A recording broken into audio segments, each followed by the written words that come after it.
At a family meeting, my dad laughed. The vacation's only for family, without you. I said nothing. 5 days later, when mom tried to withdraw $5,000, I blocked the card and sent, "Pay without me." Panic ensued. I knew something was off when dad laughed at the dinner table. Sunday evening, my parents' house. The whole family gathered for what mom called a planning meeting. Dining room table covered with travel brochures, Caribbean cruises, all-inclusive resorts, beach photos printed from the internet. Dad leaned back in his chair, glass of wine in hand, smiling. Summer vacations just for family this year. Without you. The whole table erupted. My brother Marcus clapped. Actually clapped. My sister Nicole snorted wine through her nose, laughing. Mom smiled like it was the punchline to a joke everyone was in on except me. It wasn't a joke. I sat there, fork halfway to my mouth, pasta getting cold, staring at them. "What?" I said quietly. Dad gestured with his wine glass. Casual, like he was discussing the weather. The vacation, mom and me, Marcus and his wife, Nicole and her boyfriend. We're thinking 2 weeks in Cancun, but you're not invited. You understand?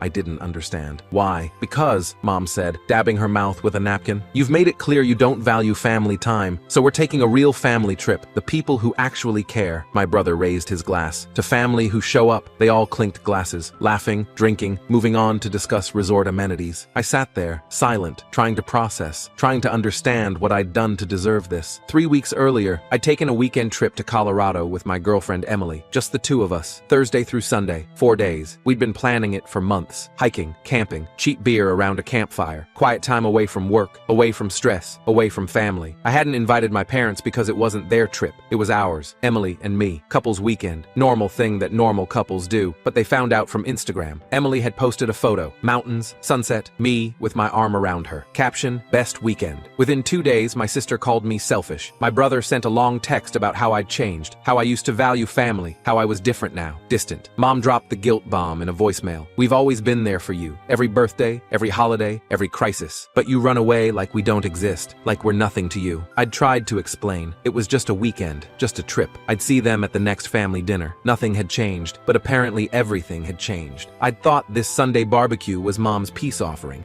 a chance to reconnect, to move past the Colorado drama. Instead, they'd planned this, a coordinated humiliation, in front of everyone, making sure I knew exactly where I stood. I set down my fork, stood up. I'm going to go. Nobody said anything. Nobody asked me to stay. Nobody apologized. Mom was already showing Nicole photos of resort pools on her phone. I left, got in my car, drove home in silence. Emily was waiting at my apartment, saw my face. What happened? I told her. Everything. The vacation announcement, the laughter, the toast. She was furious. That's cruel. That's incredibly cruel. I don't understand what I did. You didn't do anything. You took one weekend for yourself, and they're punishing you for it. I nodded, tried to let it go, tried to move on. 5 days later, Friday afternoon, my phone buzzed. Bank alert. Attempted withdrawal, $5,000, declined, daily limit exceeded. My stomach dropped. The account, the old joint account Mom and I had opened when I was 19, for emergencies, in case something happened to me at college. She was still on it. I'd never closed it because I'd never thought I needed to. There was about $8,000 in there, savings from years ago, emergency fund I'd built up, forgotten about mostly, just sitting there. She'd tried to take $5,000. The only reason it failed was the $400 daily withdrawal limit I'd set years ago when I first got the account. Paranoid about fraud. It had saved me. I called the bank immediately. I need to freeze that account. Right now. Of course, sir. May I ask why? Unauthorized access attempt. I'll freeze it immediately. You can come in Monday to close it or remove the other account holder. I'll be there Monday morning. I hung up, sat there, staring at my phone. They weren't asking for money anymore. They weren't calling to say they needed help. They weren't even pretending. They were just taking. I opened the account online, changed the account memo to pay without me. Then I logged out. 1 hour later, my phone exploded. Mom first, there's been a mistake with the bank account. Can you call me? It's important. Dad, your mother's trying to pay for the vacation deposit.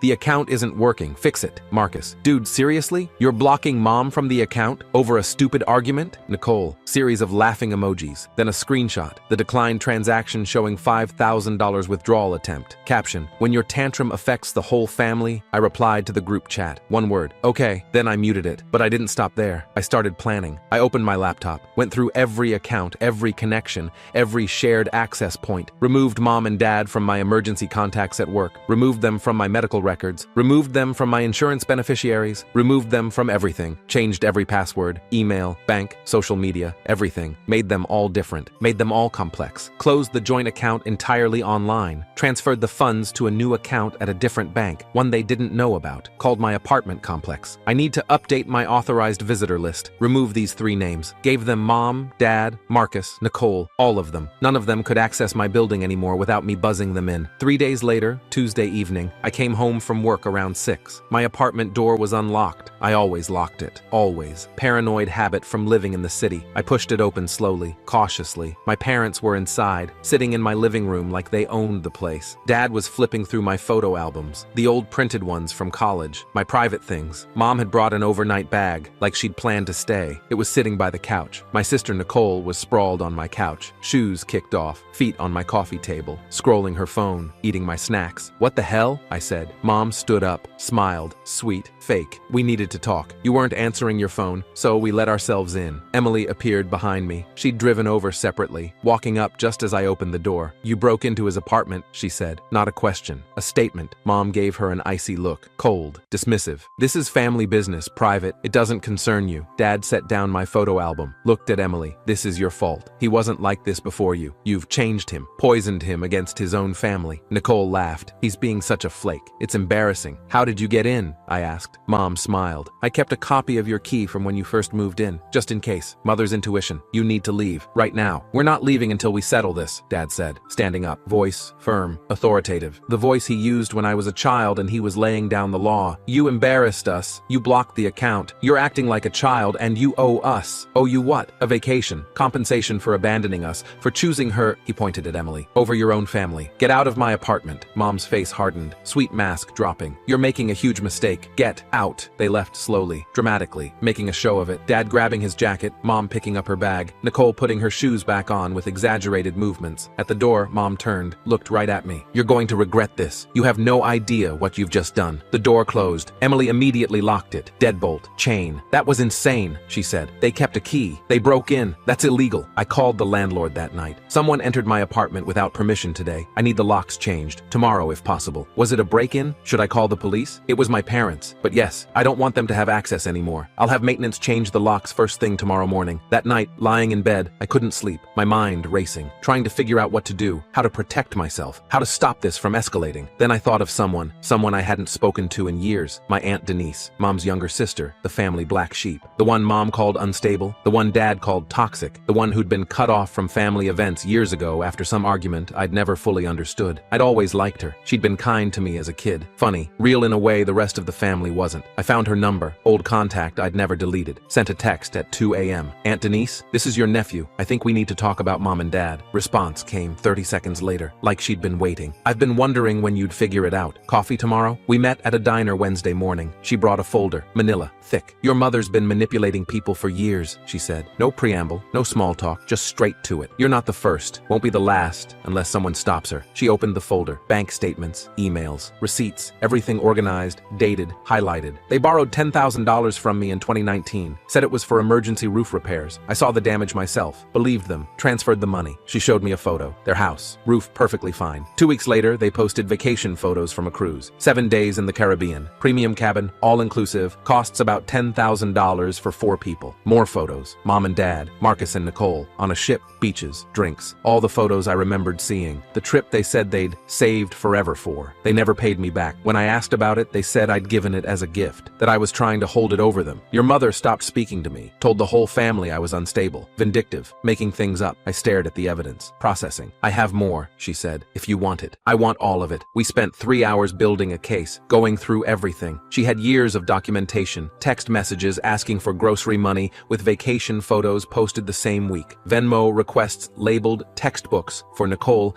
that matched concert ticket purchases. Screenshots of Dad begging for car insurance helped the same week he bought a $3,000 flat screen TV. Pattern after pattern, lie after lie. I added my own documentation, the $5,000 withdrawal attempt, screenshots of the group chat, photos they'd posted of the Cancun resort they were planning, cost $12,000 for 2 weeks. The money they'd tried to take from my account. "What are you going to do?" Denise asked. "I'm going to make sure everyone knows the truth." Thursday, I closed every shared account, removed them from every system, every connection severed, changed my phone number, gave the new one only to Emily and Denise, nobody else. Friday, I posted one photo to Facebook, tagged the whole family, mom's side, dad's side, everyone. The photo was my parents in Aruba from 2021, the trip they'd taken the same month they'd called me crying about being broke, about needing rent money, the $2,000 I'd transferred to help them, money I'd never seen again. Caption: sometimes the people who call you selfish are just mad you stopped funding their lifestyle. Here's the emergency they needed $2,000 for in March 2021. Aruba, all inclusive. While I ate ramen to make up for helping them with rent, the family exploded. Comments poured in, cousins messaging, aunts calling me disrespectful, uncles defending my parents, my sister posting a long rant about family traitors who air dirty laundry. I didn't respond to any of it. Just let it sit there, public, visible, true. 2 days later, Sunday morning, I got an email from my work. From HR. Subject: formal complaint. Investigation required. My stomach sank. An anonymous complaint had been filed claiming I was emotionally unstable and creating a hostile environment for my 4th grade students, that I'd been aggressive in class, that parents were concerned. I was a teacher, elementary school, 4th grade. I'd been there for 6 years. Never a single complaint. Loved my job. Loved my kids. They'd gone after my job. I called Denise immediately. They filed a complaint at my work. Anonymous. Trying to get me fired. Can you trace it? I don't know. HR wouldn't tell me anything except that I was under investigation. Give me 24 hours. She called back Monday evening. The complaint came from an IP address registered to State University, the dorm network, your sister's college. Nicole, I have a friend in IT there. He pulled the logs. Room 347, her dorm room. Timestamp matches the email send time exactly. I need a lawyer. I know someone. I'll call him tonight. Tuesday, I met with the lawyer. Brought everything. The break-in. The key they'd kept, the withdrawal attempt, the Facebook evidence, the work complaint traced to Nicole's IP address. This is harassment, he said, possibly stalking depending on the pattern. The break-in is criminal trespassing. The work complaint is defamation if it's false. What do I do? We document everything. File for a restraining order. Notify the school board about the false complaint with evidence. Let them handle Nicole, and we send a cease and desist to your parents. If they continue, we escalate. Do it. All of it. Wednesday. I sent one final message to the extended family group chat. Both sides. Everyone who'd been commenting on the Facebook post. Everyone who'd been calling me disrespectful. Everyone who thought they knew the story. I attached everything. Every receipt. Every lie. Every manipulation. The attempted $5,000 withdrawal. The break-in report I'd filed with my landlord. The false work complaint traced to Nicole's dorm IP address with timestamps. Aunt Denise's documentation of the $10,000 roof repair that became a cruise. Every vacation photo paired with every "we're broke" text message asking for money. One line: before you believe their version of me, see the version of them they never mention. I'm done being their ATM and their scapegoat. Posted it. Left the group chat immediately. Didn't wait for responses. The chat apparently went silent. Denise told me later. 5 minutes of nothing, then 10. Then my dad's sister, Aunt Caroline, messaged, "This is disgusting. I can't believe I defended them." Then others. One by one. Cousins, uncles, people who'd called me disrespectful, now apologizing, now seeing it. Mom texted Emily directly. I saw it on Emily's phone. "You poisoned him. He wasn't like this before you. This is your fault. You destroyed our family." Emily showed me. Should I respond? Block her. Block all of them. She did. Thursday, the lawyer filed the no contact order. Restraining order against all 4 of them. Mom, Dad, Marcus, Nicole. Stay 500 feet away from me. Emily, my workplace, my apartment. Filed the trespassing report with police. My landlord provided the security camera footage showing them entering my building. Showing Mom using a key. Showing them leaving an hour later. The school board received the evidence package about Nicole's false complaint, the IP trace, the timestamps, everything. They immediately closed the investigation into me and opened one into the complaint itself. Potential charges against Nicole for filing a false report. My landlord changed my locks that day. Installed a security camera above my door. Interior one facing the entryway. Nobody was getting in again. Friday, Emily and I found a new apartment across town. Bigger, better.